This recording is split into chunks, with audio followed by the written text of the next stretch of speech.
मग पूर्ण शहरामध्ये जे होर्डिंग्स लावण्यात आली होती त्याच्यासाठीही खूप खर्च लागला असेल। मग आज जे गाड्यांचा बंदोबस्त करण्यात आला होता, इतक्या संख्येने जे गाड्या बसेस आणण्यात आले होते ते कुठून आले?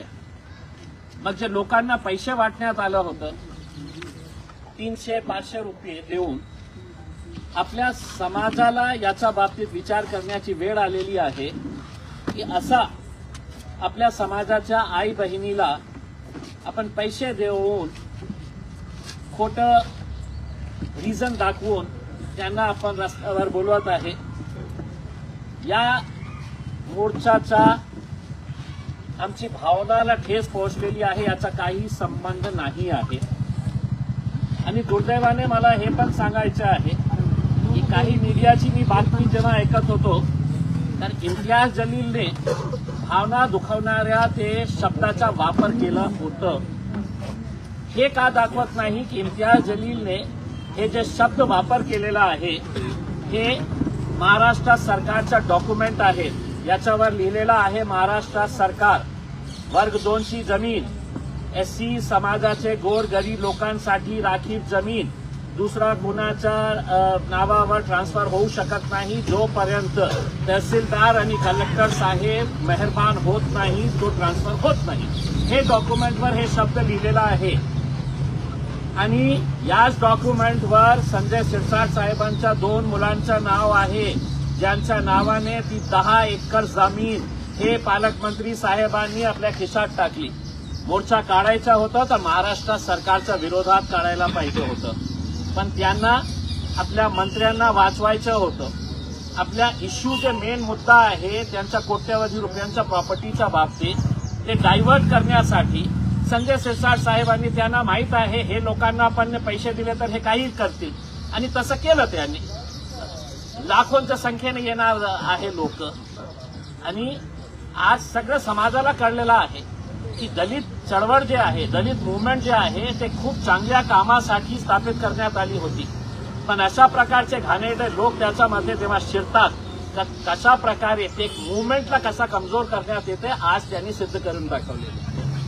गुंड प्रवृत्तीचे लोक इम्तियाज जलीलच्या विरोधात इतके मोठे मोठे स्टेज लावलेले आहे। तुम्ही सांगा ना मला की इम्तियाज जलीलचा विरोध करत आहे, करा तुम्ही। पोलिसांवर दबाव टाकून तुम्ही आणि तुमच्या मंत्र्यांनी पोलिसांवर दबाव टाकून माझ्यावर अॅट्रॉसिटीचा केस केला, मी फेस करेल, मी पळून जाणारा माणूस नाही आहे। मग जेव्हा त्यांना कळलं की बाबा अॅट्रॉसिटीचा केस होऊन सुद्धा या माणसावर काही होत नाही आहे, होणारी नाही आहे, कारण या पोलिसांनी नियमाप्रमाणे काम केले नाही, या मंत्र्याच्या गुलामगिरीसाठी हे त्यांनी FIR रजिस्टर केलेले आहे। मग जेव्हा त्यांना हे कळलं तर त्यांनी डिफॉमेशन केस की आमचे मंत्री इतके आहे, चांगले आहे, की ते स्वच्छ स्वभावाचे आहे, काही भ्रष्टाचार केलेलं नाही आहे, हे पण कोर्टामध्ये मी फेस करण्यासाठी तयार आहे। हे लोकांना बिनडोकांचे त्यांना हे कळत नाही आहे का? एकदा FIR झाल्यानंतर काही नियमावली असते, काही प्रोसिजर असतं की नाही, मोर्चा बडा काढला तर इम्तियाज जलील अरेस्ट होणार करते।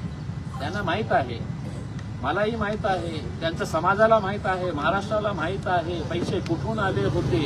आता तुम्हाला काही मिळालं नाही त्याच्यानंतर तर तुम्ही असं करा, आता भडकल गेट पासून ते मंत्रालयापर्यंत मोर्चा काढा, अजून तुम्हाला संजय शिरसाटला पैसे देते। आपल्या आता घरबार कारोबार आपल्या चुला चक्की जे आहे ना ते याच पैशातून चालतं ना, मग घ्या संजय शिरसाट साहेबांकडून मंत्रालयापर्यंत मोर्चा काढा तुम्ही। त्यातल्या काही लोकांनी तुमच्या घरावर हल्ला करण्याची भाषा केली, पोलिसांनी कारवाई केली नाही तर आमच्या पद्धतीने घरात शिकवू, प्रसंगी घरावर कधी करणार सांगा, कधी करणार सांगा। हे मला ऐसे चिल्लर चालणार हे जे धमक्या देणारे आहे ना आपले, तुम्ही सांगा मला कधी करायचे आहे, कुठे करायचे आहे। हे सगळ्यांना मी बघितलेले आहे, किराईचे टट्टू आहे, पैसे दिले ना तर माझ्या घरासमोर नाचतील, माझ्या घरावर हल्ला करणार, कधी करणार सांगा तुम्ही। आणि ज्यावेळी करणार आहे मी पोलिसांना विनंती करणार आहे की इथे राहायचं नाही तुम्ही। अशा प्रकारचे म्हणजे दादागिरी करून हे काही लोकांना गप्प बसवण्याची भाषा करणार असेल ना, ज्या भाषा तुम्हाला कळते त्या भाषामध्ये इम्तियाज जलील उत्तर देईल तुम्हाला। काही लोकांचं असं म्हणणं आहे की इम्तियाज जलील यांनी जर मग तो शब्द वापरला आहे तर ते माफी का मागत नाही का? सरकारकडून घ्या माफी। सरकारमध्ये तुमचे बाप बसलेले आहे का? या सरकारने हे काढलेलं आहे डॉक्युमेंट, ज्याला मी फक्त वाचण्याचं काम केलेलं आहे. या सरकारकडून माफी मागा ना. हे त्यांना माफी काही नाही पाहिजे. त्यांना ते 7 कोटी रुपयाच्या फाईलवर सिग्नेचर पाहिजे म्हणून हे सगळे लोक इथे जमा झालेले आहे. 7 कोटीचा खेळ आहे. आणि 7 कोटीच्या नंतर जे रमाई आंबेडकर घरकुल योजना आहे त्याच्यामध्ये जे घोळ करणार आहे, आता मी आपल्या मार्फत स्पष्टपणे सांगतो. मोर्चा झाला, आता वाट बघा काही दिवसानंतर. तर तुमची वाट कशी लावतो मी की रमाई घरकुल योजनेमध्ये कशा प्रकारे बोगस फाईल्स तयार करण्यात आलेले आहे. कोणकोणत्या नेत्यांनी, एक नेत्यांनी 500 फाईल्स. एका फाईलमध्ये किती पैसे मिळतात? 2.5 लाख रुपये देतात. किती? गोरगरीब एससी समाजातले, गोरगरीब बुद्धिस्ट समाजाचे लोकांना. नेताजी आपल्या स्वतःच्या खिशामध्ये 1 लाख रुपया, काही नेते तर असे आहे की 1.5 लाख रुपया आपल्या खिशात 500 फाईल्स तयार करत आहे. बोगस फाईल्स, बाहेर राहणारे, काही देणं घेणं नाही, संबंध नाही आहे, पण फाईल्स तयार केलेल्या आहे. मी महानगरपालिका आयुक्तांना सांगणार आहे की साहेब, जेव्हा मी एका कॅबिनेट मिनिस्टरच्या विरोध डीजी अँटी करप्शन ब्युरो सीबीआय पर्यंत पोहोचू शकतो, तर महानगरपालिकेच्या अधिकाऱ्यांविरुद्ध सुद्धा मी सगळे पुराव्यासहित जाणार आहे की कशा प्रकारचे हे लोक बोगस फाईल्स तयार करून, बोगस डॉक्युमेंट्स तयार करून, आणि पुराव्यासहित, मी पुरावा नसला तर मी बोलत नाही, सगळे पुरावे मी सादर करणार आहे. हे जे जितके स्टेजवर मंडळी होती ना, इम्तियाज जलील करते, हे तेच लोक आहे की ज्यांना असं वाटतं की बाबा इतकं वर्ष आम्ही हे पैसे गोरगरीब समाजाचे लुटून खाल्ले आहे, आमच्या बुद्धिस्ट समाजाचे पैसे आम्ही खात आहे, आम्हाला कोणी विचारण्याची हिंमत नाही होती. विचारणार नाही, पण मी विचारणार तुम्हाला. 7 कोटी रुपये मिळाले ना, तर हे समजू नका की आपण मोठे मोठे चेन आणणार आहे, मोठ्या गाड्या घेणार आहे करके. तुमच्या 7 कोटीच्या हिशोबावरही मी माझी नजर ठेवणार आहे. नाही तर मला माहित आहे कुठे तक्रार करायची आहे. 7 कोटी काय प्रकरण आहे? थोडं आणखी खोलून सांगा. समाज कल्याण विभागामार्फत एक स्कीम, कोणते मंत्री होते? हंडोरे साहेब, चंद्रकांत हंडोरे साहेबांनी एक खूप चांगली स्कीम सुरू केली होती. एससी समाजामध्ये एंटरप्रिन्योरशिप, बिझनेस डेव्हलप करण्यासाठी एक स्कीम तयार करण्यात आली होती. 7 कोटी रुपयाची ते स्कीम असते. एक प्रपोजल तयार करा, एक प्रपोजल तयार केल्यानंतर त्याचं इन्स्पेक्शन होतो आणि त्याचे पैसे मग ते फेज वाईज आपल्याला मिळते. अनेक लोकांनी काय केलेले आहे, माझ्याकडे एक उदाहरण पण आलेलं आहे की 7 कोटी उचलले, तिथे 2 लाख रुपयाचं पण काम नाही केलं तिथे, आणि त्यांना वाटलं की आम्हाला कोण प्रश्न विचार करू शकतो, आम्ही तर समाजाचे मोठे नेते आहेत. मी त्यांना सांगितलं होतं जेव्हा माझ्याकडे आले होते की साहेब तुम्ही सेक्रेटरी साहेबांना बोला. मी बोलतो, पण प्रामाणिक आपल्या समाजाशी राहा आणि कमीत कमी 20-25 आपले समाजाचे, बुद्ध समाजाचे गोरगरीब मुलं आहे, त्यांना नोकऱ्यासाठी तुम्ही ह्या पैशाचा वापर करा. नाही केलं, आणि आता हे सगळं ते 7 कोटी रुपये आपले परिवार कल्याण मंत्री त्याच्यावर साईन करतात.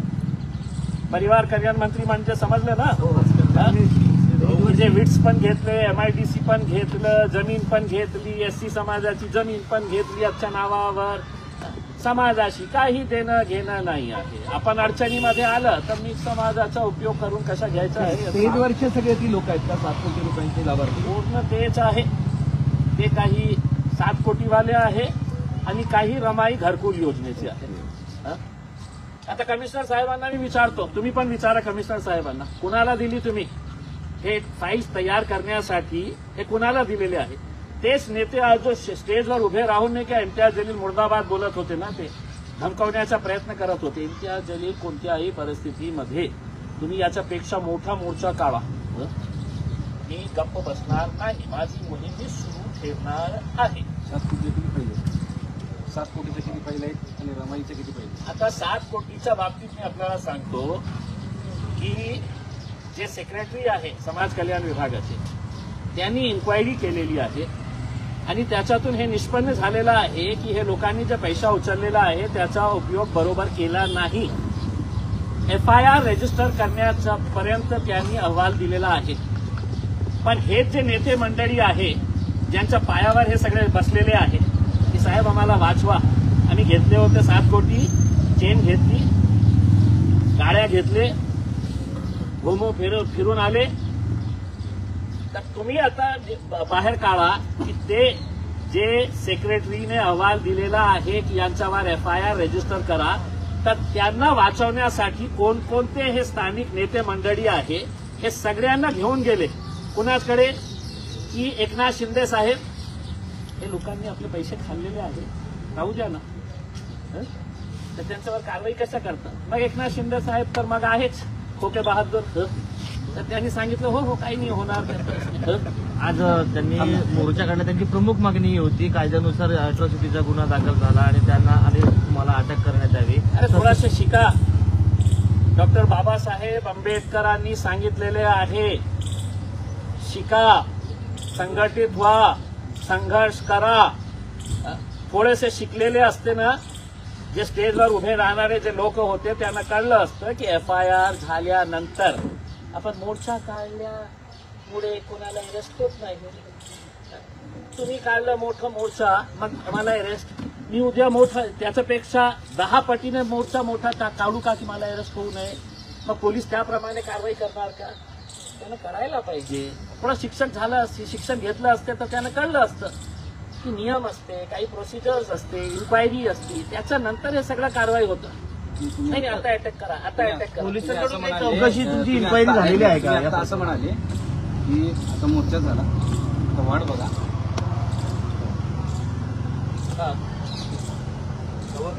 आणखी बाहेर काढणार. आणि हे जे संजय शिरसाट साहेब करत आहे ना की इम्तियाज जलीलवर डिफॉर्मेशन, हे कशासाठी केलं माहित आहे का आपल्याला? की विधानसभेचा अधिवेशन सुरू होत आहे 30 तारखेपासून. जेव्हा कोणी हे मुद्दा विधानसभेवर उचलेल तर ते उभे राहून काय म्हणणार, हो ते सगळं खोटं बोललो होतो, त्याच्यावर मी आबरू नुकसानीचा दावा दाखल केलेला आहे, मानहानीचा दावा.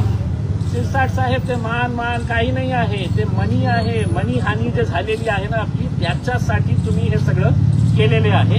पण मी काही दिवसानंतर अजून बॉम्ब फोडणार. तुम्हाला असं वाटेल की बाबा बॉम्ब आतापर्यंत काय फोडत होते, ते छोटे छोटे लोंगी पटाखे होते, आता बॉम्ब फोडणार आहे.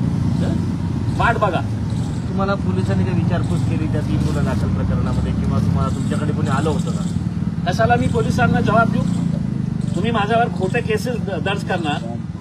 याच्या अगोदर त्या भारतीय जनता पार्टीच्या आमदाराच्या बोलण्यावर इलेक्शनच्या दिवशी खोटा एक केस रजिस्टर केले. दुसरा मंत्र्यांच्या बोलण्यावर हे अॅट्रॉसिटीचे केस रजिस्टर केले. मग माझ्याकडे काही काम राहिलं नाही का? मी जाऊन बेल घेऊ? मी तुमचा जबाब देण्यासाठी तुम्ही केलं, आता तुम्हाला काय कारवाई करायची आहे करा तुम्ही.